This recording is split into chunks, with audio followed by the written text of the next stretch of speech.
kunga. Kunga DC kunga. Kunga. Kunga Seattle kunga. Kunga. Kunga California kunga. Kunga. Kunga Georgia kunga. Kunga. Kunga Seattle kunga. NUP. Our power.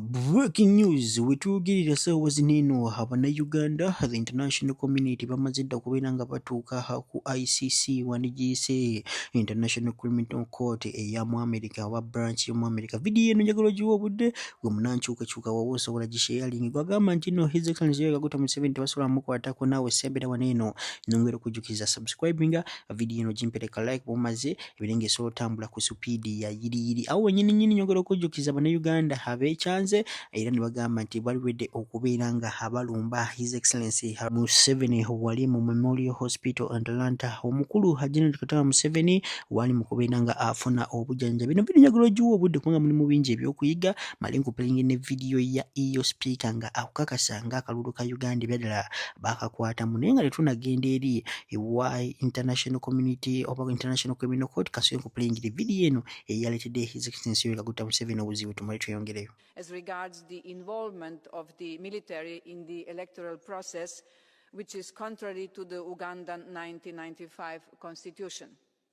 Furthermore, the internet shutdown implemented 2 days before the elections clearly limited access to information and freedom of association. We are also very concerned with the arbitrary arrests and suspension of numerous civil society organizations ahead of the elections. We call for investigations and accountability following the reports of death, violence and detentions of opposition politicians and human rights defenders, as well as for clarification of the current situation of Bobi Wine in particular. We call on all political actors to exercise restraint to refrain from violence or incitement. The EU, despite the current challenges, will continue engagement with Uganda on a broad-based agenda based on shared interest and mutual respect, including on trade critical raw materials. Our cooperation and humanitarian programs promote a Team Europe approach, exploring opportunities for transformative projects, including under the Global Gateway. At the same time, the EU, through an open dialogue with Ugandan authorities, will continue to advocate.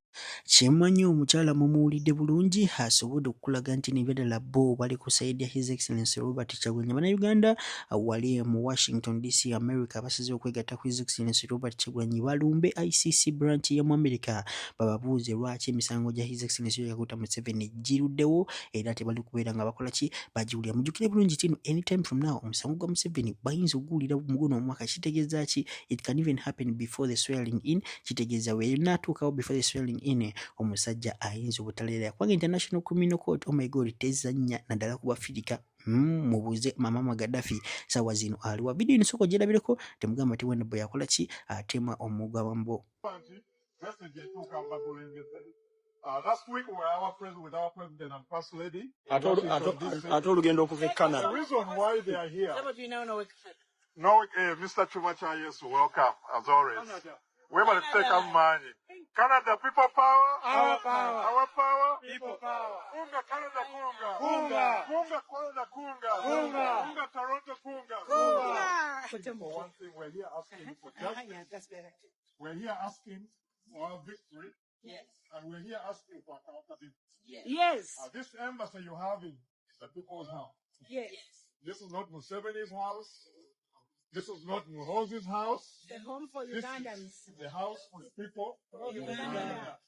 And every Uganda should be welcome. In fact, they should be opening this place for us to be here. Yes. This is our house. Yes. So we are here because of several things. One, we have over 3,000 people since the election. 3,000 civilians who were abducted. Many are missing. Many of them we know them by name. We want Waisom to be free. Yes. We want Eddie Mutwe free. Free. We want all the comrades who are in jail. Dr. Kiza Besigye. Mwanga Chibumbi and others. Yes. Yes. We want them out of jail. Of course, they haven't committed any crime. The only crime they committed is saying that Museveni Must go. Yes. That should not be a crime in our country. because Uganda should be a free country. And one of the things that we are demanding from the U.S. government and other people who sponsor the regime is that they need to pressure the Museveni regime to free all political prisoners. Unconditionally.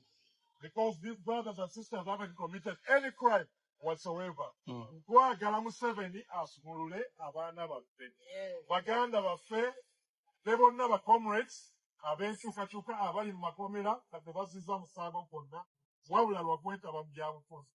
So that's really unconditional. Second point, akalulu ka January 15th twakawangula.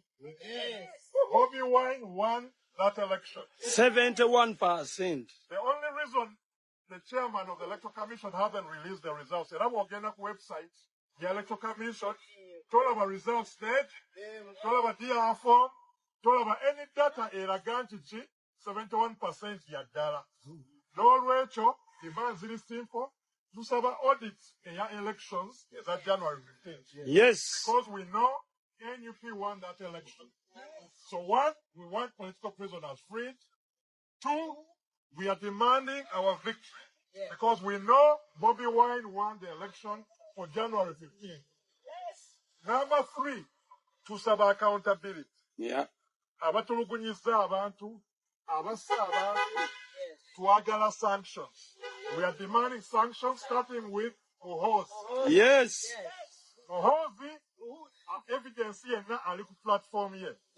That evidence is clear. The ICC cannot say that they do not know what's happening in Uganda. No. He has published everything on his social media platform. He has published about his basement.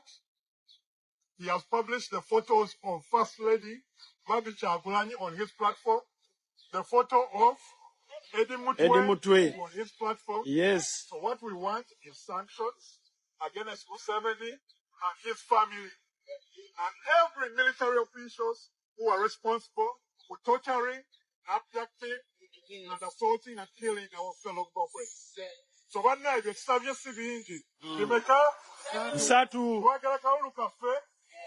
Twagala accountability. Yes. Ate Our comrades our released comrades from free. prison. Era bwe tutuulira embassy ne ambassador ono, Kyagakronge, Eh. we are asking that you deliver that message to the Ugandan government that we want all political prisoners free. We are demanding our victory from January 15th, and we want accountability for all political prisoners and individuals who are violating the rights Of Ugandans. Yeah. Nengaba na diaspora, genda konga wano. Genda konga ku whether it's Senate, whether it's State Department, Uganda.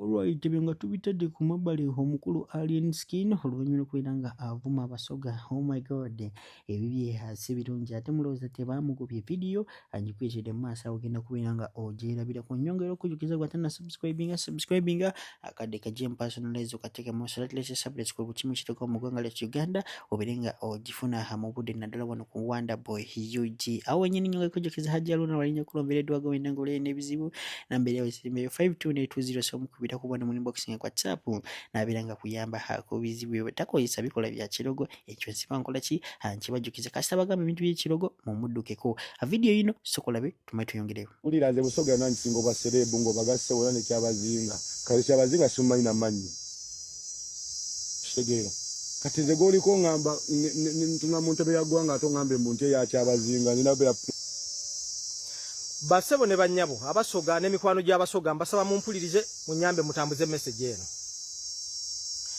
ekizibu kya busoga kye tulina kyo buti omulabe waife tini Alien Skin omulabe waife nga abasoga zembizi zino embizi ezo ze mulaba mulimu embizi emu bagiyita kaliisa ng'eyembizi gye beeta kaliisa ni yene TV yasanyuka ni NBS era mu mbizi ezo ze mulaba waggulu mulimu embizi endala nga ye manager wa NBS nesanyuka mulimu embizi omwo nga ye programs director wa NBS nesanyuka mulimu embizi mwezo ze mulaba nga ye producer wa NBS nesanyuka mulimu mu mbizi ezo embizi nga ye editor wa NBS nesanyuka era waliwo bubizi bwe mutalabaawo obuto ng'obwo bwe bupresenter kati ezo embizi ze mulabaawo n'ekizibu kyaife ng'abasoga si alien skin.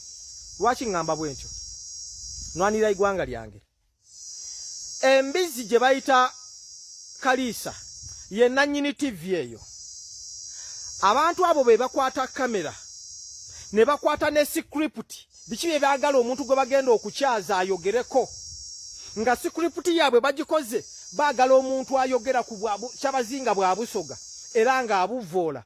Ne balumba alien skin ne bamuteekamu bye baagala ayogere byonna byonna n'ayogera.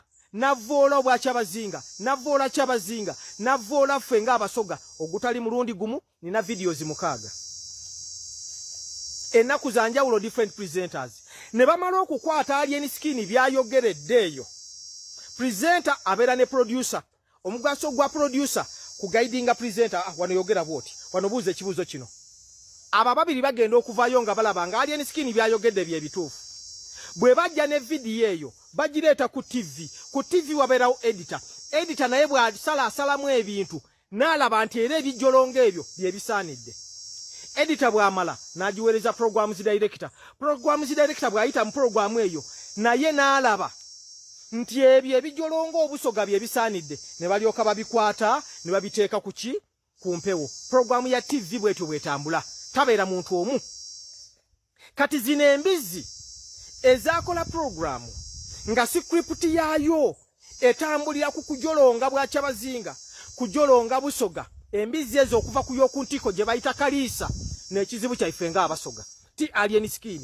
Kubanga singa alien skin ebigambo byayogera abyogerera eyo mu maka ge na biki byonna byayogerera eyo ffe twandibiwulidde.